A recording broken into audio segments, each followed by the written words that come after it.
저는 오늘 예수님을 바라보는 사람, 예수님을 기다리는 사람, 예수님을 드러내는 사람이라는 제목으로 말씀을 전하도록 하겠습니다. 대림절 셋째 주일 예배 가운데 나온 여러분들을 축복합니다. 우리는 4주간에 걸친 대림절을 보내고 있습니다.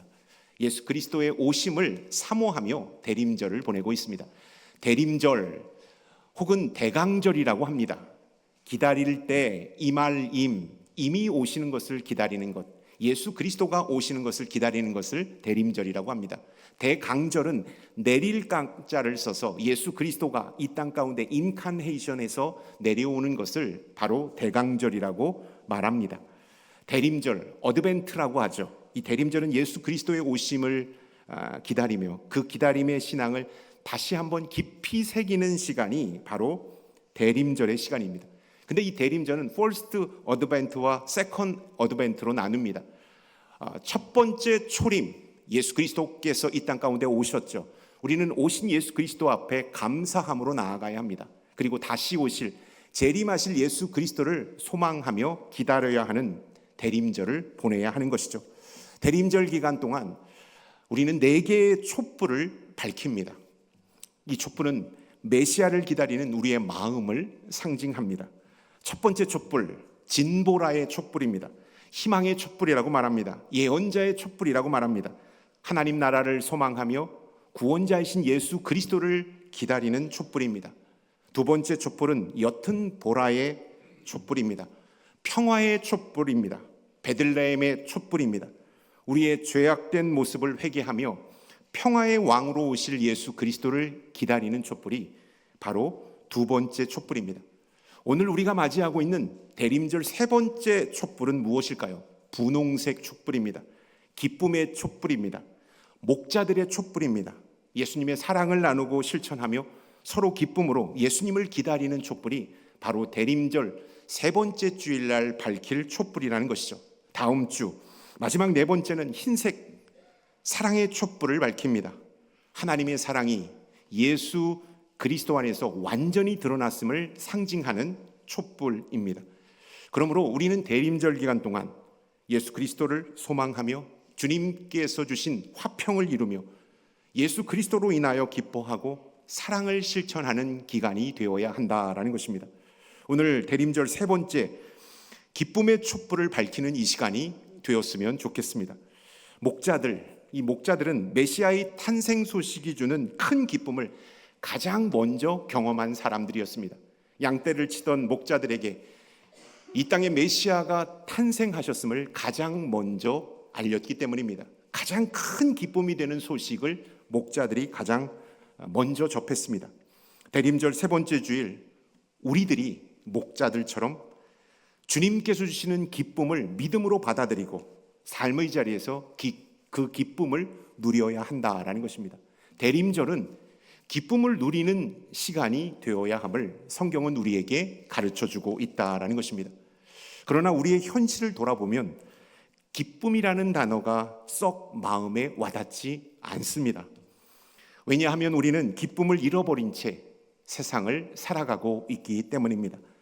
치솟는 물가 앞에서, 오르지 않는 수입 앞에서 열심히는 살고 있는데 나아지지 않는 팍팍한 살림살이로 인해서 내일을 계획하기보다 오늘을 버텨야 하는 버거운 현실 앞에서 미래에 대한 불확실성, 경쟁의 압박이 우리 마음에서 기쁨을 빼앗아가고 있는 것입니다. 그러한 이때 대림절은 우리에게 선포하고 있습니다. 기쁨은 상황에서 오는 것이 아니라고 말씀하고 있습니다. 기쁨은 예수 그리스도로부터 오신다라는 사실을 대림절은 우리에게 선포하고 있는 것입니다. 오늘 본문 말씀 속에 세례 요한 역시 어둠이 짙게 깔린 시대를 살아가고 있었습니다. 기쁨이 없는 시대를 살아가고 있었던 인물이 바로 세례 요한이었습니다. 그 시대는 정치적으로는 혼란했고 영적으로는 메말랐고 경제적으로는 너무나도 궁핍한 삶을 살아야만 했습니다. 여전히 메시아는 오지 않고 고통과 눈물 속에서 지내야만 했습니다. 그러나 세례 요한은 현실의 어두움을 바라보지 않았다라는 사실을 성경은 우리에게 말씀하고 있습니다. 또한 그는 많은 사람들로부터 명성과 인기를 얻었지만 그것에 휘둘리지 않았던 인물이었음을 동시에 말씀하고 있습니다. 세례 요한은 오직 빛이신 예수 그리스도만을 바라보았습니다. 그리고 그 빛 가운데 증언하는 삶을 살았음을 성경은 말씀하고 있습니다. 어두움이 가득한 세상 속에서, 기쁨이 상실된 세상 속에서 그는 예수 그리스도를 증언하는 삶을 살았음을 성경은 말씀하고 있는 것입니다. 요한은 어둠 속에 빛을 비추는 인생을 살았던 것이죠. 오늘 대림절 세 번째 주일, 이 말씀은 우리에게 이렇게 묻고 있습니다. 너는 어디에서 기쁨을 찾고 있는가? 이 어두운 세상 속에서 너는 어떤 빛을 드러내고 있는가라고 말씀하고 있습니다. 오늘 말씀에서 세례 요한은 삶을 통해 예수님의 사람으로 살아가는 세 가지의 길을 우리에게 제시하고 있습니다. 예수님의 사람으로 살아가는 세 가지의 길을 우리에게 말씀하고 있습니다. 그것은 바로 예수님을 바라보는 사람, 예수님을 기다리는 사람, 예수님을 드러내는 사람의 삶이라는 사실을 가르쳐주고 있는 것입니다. 첫 번째, 세례 요한의 삶을 우리가 함께 들여다보기를 원합니다. 요한은 예수님을 바라보는 사람이었습니다. 6절부터 8절까지의 말씀 저와 함께 교독하여 읽고 8절은 합독하시겠습니다. 하나님께로부터 보내심을 받은 사람이 있으니 그의 이름은 요한이라. 그가 증언하러 왔으니 곧 빛에 대하여 증언하고 모든 사람이 자기로 말미암아 믿게 하려 함이라. 8절 함께 읽겠습니다. 그는 이 빛이 아니요 이 빛에 대하여 증언하러 온 자라. 아멘. 요한복음은 세례 요한을 소개할 때 그의 사역의 본질을 구체적으로 기술하고 있다라는 것입니다. 그의 사역의 본질이 무엇인지 8절에 보면 그는 빛이 아니요 이 빛에 대하여 증언하러 온 자라고 말씀하고 있습니다. 성경은 요한이 어떤 능력을 가졌는지 말하고 있지 않습니다. 어떠한 엄청난 인기를 누렸는지에 대하여 미리 말씀하고 있지 않습니다. 오히려 요한이 무엇이 아닌가를 먼저 밝히고 있다라는 것입니다. 요한은 빛이 아닙니다. 빛을 가리키는 증인입니다 라는 사실을 말씀하고 있습니다. 우리말로 표현하면 세례 요한은 발광체가 아닙니다. 빛을 발하는 본체가 아닙니다. 반사체입니다. 빛을 비추는 반사체입니다 라는 사실을 말씀하고 있는 것입니다. 많은 사람들이 세례 요한에게 몰려왔습니다. 그의 설교는 불처럼 강력했고 그의 삶은 많은 사람들의 가슴에 잠들어 있던 믿음의 불씨를 깨우는 놀라운 씨앗이 되었습니다. 사람들은 혹시 그가 메시아가 아닐까 기대하고 고대하였습니다. 그러나 그때 요한은 흔들림 없이 고백하고 있습니다. 나는 빛이 아닙니다. 나는 메시아가 아닙니다 라는 사실을 말씀하고 있는 것입니다. 세례 요한은 자신의 사명과 정체성을 분명히 알고 있었던 것입니다. 그는 예수님을 가리키는 이정표에 불과한 인생이라는 사실을 말씀하고 있는 것입니다. 어둠 속에서 사람들을 참빛으로 인도하는 손가락과 같은 존재가 바로 저입니다 라는 사실을 말씀하고 있습니다. 자신에게 쏟아진 명성, 그 열광이 그의 마음을 흔들지 않았다라는 것입니다. 엄청난 인기, 사람들의 주목을 받았지만 세례 요한은 그것 가운데 휩쓸리지 않았다라는 것입니다. 7절의 말씀에 보면 이렇게 말합니다. 모든 사람이 자기로 말미암아 믿게 하기 위함이라. 나는 빛을 발하는 사람이 아니라 나를 통하여 예수 그리스도를 만나게 하는 사람이다 라는 것을 말씀하고 있습니다. 자신의 존재의 목적을 분명히 밝히고 있는 것입니다. 사람들을 참빛으로 인도하는 것, 이것이 바로 내가 살아가는 이유고 내가 존재하는 이유입니다 라고 밝히고 있는 것입니다. 여러분, 요한의 삶은 우리에게 동일하게 말씀하고 있습니다. 너는 누구를 드러내고 있는가? 사람들은 너의 삶을 통해 누구를 바라보게 되는가라고 질문하고 있다라는 것입니다. 세례 요한이 빛이신 예수님을 증언했던 것처럼 우리 또한 어둠이 가득한 이 시대 사람들에게, 사단이 공중 권세를 잡고 있는 이 시대 사람들에게 예수 그리스도에 대하여 증언해야 합니다. 그분만이 유일한 우리의 구원자가 되심을 선포해야 합니다. 예수님을 비추는 증언자로 살아가도록 우리가 부르심을 받았기 때문입니다. 그러나 문제는 우리가 종종 그 자리를 자꾸 바꾸려 한다는 데 있습니다.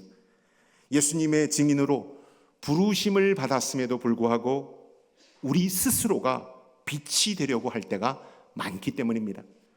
예수님을 드러내야 하는데 어느 순간 나를 드러내고 싶은 유혹이 우리 가운데 있습니다. 복음이 중심이 되어야 하는데 내가 중심이 되고 싶은 이기적인 욕망이 우리 안에 꿈틀거리고 있다라는 것입니다. 그런데 요한은 아주 강력하게 나는 빛이 아니라 빛에 대하여 증언하러 온 사람이라는 사실을 분명하게 말씀하고 있는 것입니다. 자기 자리를 분명히 지키고 있는 것이죠. 요한이 우리에게 가르쳐준 가장 큰 영성은 무엇일까요? 어떤 영성을 우리에게 가르쳐준 것일까요? 자기 자리를 아는 겸손의 영성을 우리에게 가르쳐준 겁니다. 자기의 분수를 아는 그 겸손의 영성을 우리에게 가르쳐준 것입니다. 사람들이 몰려오고 그의 영향력이 절정에 치달았을 때조차도 요한은 이렇게 외쳤습니다. 나는 그분이 아닙니다. 나는 그분 앞에서 보냄을 받은 자일 뿐입니다. 그분은 흥하여야 하겠고 나는 쇠하여야 합니다 라고 고백하고 있는 것입니다. 여러분, 요한의 이 고백은 우리에게 빛을 비추는 그 신앙의 본질이 무엇인지를 분명하게 일깨워주고 있습니다. 빛은 내가 아니라 예수 그리스도라는 사실을 말씀해주고 있기 때문입니다. 대림절 세 번째 주일, 성경은 우리에게 참빛인 예수 그리스도를 비추는 삶으로 돌아오라고 초청하고 있습니다.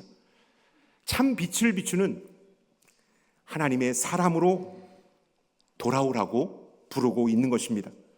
여러분은 누구를 비추고 있습니까? 예수 그리스도를 비추고 있습니까? 아니면 나 자신을 비추고 있습니까? 두 번째, 요한의 삶. 요한은 예수님을 기다리는 사람이었음을 말씀하고 있습니다. 19절부터 23절까지의 말씀, 저와 함께 우리 교독하여 읽겠습니다. 유대인들이 예루살렘에서 제사장들과 레위인들을 요한에게 보내어 내가 누구냐 물을 때에 요한의 증언이 이러하니라. 요한이 드러내어 말하고 숨기지 아니하니 드러내어 하는 말이 나는 그리스도가 아니라 한데 또 묻되 그러면 누구냐? 내가 엘리야냐? 이르되 나는 아니라. 또 묻되 내가 그 선지자냐? 대답하되 아니라. 또 말하되 누구냐? 우리를 보낸 이들에게 대답하게 하라. 너는 내게 대하여 무엇이라 하느냐? 23절 함께 읽겠습니다. 이르되 나는 선지자 이사야의 말과 같이 주의 길을 곧게 하라고 광야에서 외치는 자의 소리로다 하니라. 아멘. 말씀을 보면 사람들은 요한에게 거듭하여 질문하고 있습니다. 내가 누구냐? 내가 메시아냐? 내가 엘리야냐? 아니면 선지자냐? 여러분, 이 질문을 계속해서 받는 그 이유는 요한이 그 당시 강력한 영향력을 끼치는 인물이었다라는 것을 우리가 느낄 수가 있는 것입니다. 요한의 영향력은 컸습니다. 수많은 사람들이 광야로 몰려들었습니다. 세례 요한을 보기 위함이었습니다. 그때 그가 선포했던 말로 인하여 영적 각성이 일어났습니다. 사람들은 수군거립니다. 요한이 메시아가 아닐까라는 그런 말들을 하고 있습니다. 메시아의 후보까지 오르게 된 것은 어찌 보면 자연스러운 일이었습니다. 그러나 요한은 사람들의 아우성에 단호하게 말하고 있습니다. 나는 그가 아니다. 그리고 자신을 이렇게 소개합니다. 나는 광야에서 외치는 자의 소리다. 요한은 자신의 정체성을 분명하게 알고 있었기 때문에 예수 그리스도를 기다릴 수 있었다라는 것입니다. 저는 예수가 아닙니다. 저는 메시아가 아닙니다. 그분은 곧 오십니다 라고 기다릴 수 있었던 것, 그는 자신의 정체성을 분명히 알고 있었기 때문입니다. 또한 요한은 자신은 말씀, 로고스가 아니라 소리임을 분명히 밝히고 있습니다. 여러분, 소리는 잠시 울리다가 사라집니다. 흔적도 없이 사라집니다. 그러나 말씀은 영원히 역사한다라는 사실입니다. 말씀이신 예수 그리스도가 내가 아니라 저는 말씀이신 예수 그리스도를 증언하러 온 사람이다 라는 것을 말씀하고 있는 것이죠. 자신이 주인공이 아니라 자신은 하나님의 구속의 역사 속에서 잠시 사용되는 도구에 불과함을 그는 말씀하고 있는 것입니다. 그래서 세례 요한은 자신의 때를 주장하지 않았습니다. 하나님의 때를 기다렸다라는 것입니다. 요한은 사람들이 만들어준 자리에서 올라서지도 않았습니다. 엄청난 인기와 또 열광이 그 곁에 있었지만 그 위에 올라서지 않았다라는 것입니다. 또한 자신을 드러낼 수 있는 엄청난 기회가 있었음에도 불구하고 그는 그 앞에서 멈춰 섰습니다. 왜 그랬을까요? 사람들로부터 추앙받는 인물이 될 수 있었습니다. 자신의 능력을 사람들에게 나타내 보이는 영향력 있는 사람이 될 수 있었습니다. 그럼에도 불구하고 그는 그 모든 것을 하지 않았습니다. 왜 그럴까요? 그는 하나님이 정하신 때 예수 그리스도가 나타날 때를 그는 간절히 사모하고 있었기 때문입니다. 그 때를 간절히 기다리고 있었기 때문에 그는 자신을 기꺼이 뒤로 물린 사람이라는 것을 우리가 다시 한번 보게 되는 것입니다. 높이 올라갈 수도 있었고 사람들로부터 강력한 영향도 줄 수 있었지만 그는 예수 그리스도의 때를 기다리며 그 모든 것에서부터 한 발짝 물러나 주님을 기다리고 있다라는 것입니다. 오늘 우리는 어떻습니까? 세상의 기대에 부응하려다 하나님의 때를 놓칠 때가 너무나도 많았음을 고백합니다. 세상이 만들어 놓은 프레임 속에 세상이 가르쳐준 기준과 시선에 맞추어 정신없이 살다 보니까 정작 하나님께서 나를 부르신 그 자리와 때를 놓칠 때가 너무나도 많았던 것입니다. 그래서 우리는 이렇게 말합니다. 부모가 기대하는 모습을 보여야 해.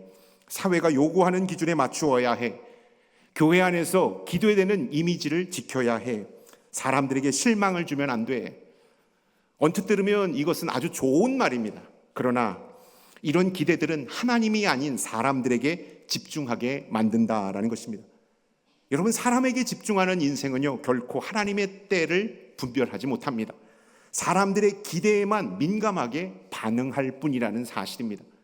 사람들에게 맞춰져 있고 세상의 프레임에 맞춰져 있으면 우리는 하나님의 때를 분별할 수가 없다라는 것입니다. 그러나 세례 요한은 세상의 때에는 귀를 닫았습니다. 발걸음을 멈췄습니다. 그러나 하나님의 때를 고대하며 기다리는 하나님의 사람이었음을 성경은 말씀하고 있습니다.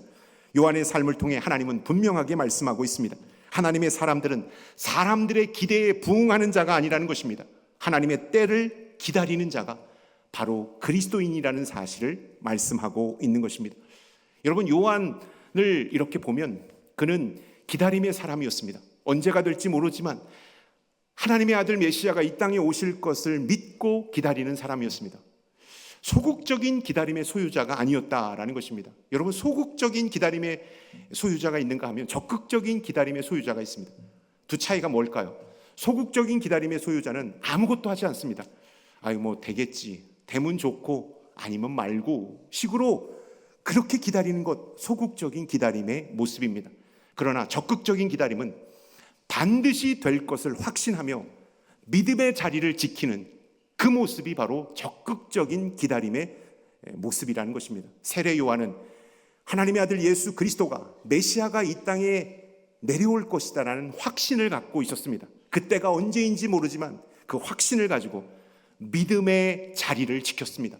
예수 그리스도를 증언하는 그 자리를 그는 끝까지 지켰음을 성경은 말씀하고 있다라는 것입니다. 우리가 기도할 때 기도해놓고 소극적 기다림의 사람은 기도한 것조차도 잊어버립니다. 그냥 무작정 기다립니다. 그러나 적극적인 기도자는 반드시 이 기도, 내가 하나님 앞에 올려드린 이 기도가 반드시 응답될 것을 믿고 오늘 이 순간도 기도의 자리를 떠나지 않는 모습, 이것이 바로 적극적인 기다림의 소유자라는 사실입니다. 세례 요한은 기다리는 사람이었습니다. 예수님의 때, 하나님의 아들 메시아의 때를 사모하는 사람이었다라는 것입니다. 대림절은 우리에게 말씀합니다. 지금 우리는 누구의 기대를 기다리며 살고 있습니까? 사람들의 평가입니까? 주님의 오심입니까? 마지막 세례 요한의 삶, 그의 삶은 예수님을 드러내는 삶이었다라는 것을 말씀하고 있습니다. 우리가 요한복음 1장 전체를 읽지 않았습니다. 그런데 27장에 보면 나는 그의 신발끈을 풀기도 감당하지 못하겠다라고 이렇게 고백하고 있는 장면이 나옵니다. 여러분, 당시 고대 근동 유대 사회에서는 종들도 다 똑같은 종이 아니었습니다. 그레이드가 있었습니다. 등급이 있었습니다. 가장 높은 등급이 있는가 하면 가장 낮은 등급의 종이 있었습니다. 가장 낮은 등급의 종이 해야 하는 일이 바로 신발끈을 풀는 것입니다. 주인의 신발끈을 풀는 것이 바로 가장 등급이 낮은 종이 해야 할 일이었다. 그래서 제자들조차도 선생님의 신발끈을 풀지 않았다라는 것입니다. 그런데 예수 그리스도는 파격적으로 제자들의 발을 씻겨 주셨다라는 것입니다. 여러분, 유대 사회에서 발이 상징하는 것은 무엇일까요? 낮고 천한 것을 상징하는 것이 바로 발입니다. 왜냐하면 발은 땅과 맞대어 있고 또 흙과 맞대어 있기 때문에 유대인들은 발을 가장 천한 것으로, 가장 낮은 것으로 취급하였던 것입니다. 그런데 요한은 자신을 주님의 신발끈을 풀기에도 부족한 사람이라고 고백하고 있습니다. 여러분, 이 말은 어떤 말일까요? 나는 그분 앞에서 가장 낮은 종보다 더 낮은 종입니다. 가장 등급이 낮은 종이 하는 일보다 나는 더 낮은 종입니다 라는 사실을 고백하고 있습니다. 여러분, 요한의 겸손은 자신을 낮추기 위한 겸손이 아닙니다. 사람들에게 그럴듯하게 보이기 위한 겸손이 아니라 예수 그리스도를 높이기 위한 겸손이었음을 성경은 우리에게 가르쳐주고 있습니다. 나의 낮아짐이 예수 그리스도의 영광을 높이는 길이었다라는 사실을 증명하기 위하여 그는 신발끈을 풀기에도 내가 부족한 사람이라고 고백하고 있다라는 사실입니다. 여러분, 내가 죽어야 예수 그리스도께서 높임을 받습니다. 내가 납작 엎드려야 예수 그리스도의 영광이 선포된다라는 사실입니다. 그는 낮아짐으로 예수 그리스도를 드러내는 사람이었음을 성경은 우리에게 가르쳐주고 있습니다. 제가 우리 장로님들의 도움을 받아서 경북대 박물관도 최근에 갔다 왔고요. 또 계명대 박물관도 갔다 왔습니다. 우리 성도님들 다녀오셨는지 모르겠는데요, 참 감동을 받았어요. 경북대는 저희 아버님께서 졸업하신 곳이라서 아버지 학적부도 제가 한번 뗐고요. 성적증명서는 개인 프라이버시 때문에 떼지를 못했습니다. 그리고 나서 박물관 담당자가 저를 이렇게 한층 한층 올라가면서 이렇게 설명을 해주셨어요. 경북대학교에 그렇게 국보급 문화재가 이렇게 많이 있는 거를 제가 너무나도 감동을 받았습니다. 대구 근현대의 역사, 조선시대의 역사를 다 담고 있는 박물관이 경북대학교 박물관이더라고요. 또 계명대학교 박물관을 한번 가보았습니다. 기독교 건학 이념에 맞춰서 성경들, 고서의 성경들이 전시되어 있었고 기독교 역사가 잘 전시되어 있었습니다. 참 은혜가 있었습니다. 근데 저는 이 전시 작품에도 관심을 가졌지만 이 조명에 포커스를 맞추게 되었어요. 조명, 이 박물관의 조명 엄청나게 환하지도 않습니다. 그러나 그 조명은 전시물을 강력하게 부각시키는 빛을 발하고 있었다라는 것을 제가 보았어요. 여러분, 박물관 안에 있는 조명은요, 일반 조명이 아닙니다. 가장 퀄리티가 높은 조명입니다.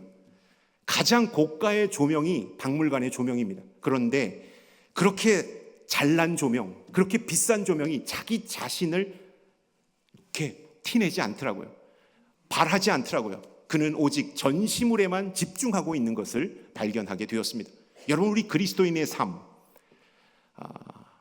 반사체된 우리 그리스도인의 삶이 이래야 함을 성경은 우리에게 말씀하고 있습니다. 세례 요한은 자신을 조명처럼 낮추고 예수님이라는 참된 작품을 온 세상에 드러내는 삶을 살았기 때문입니다.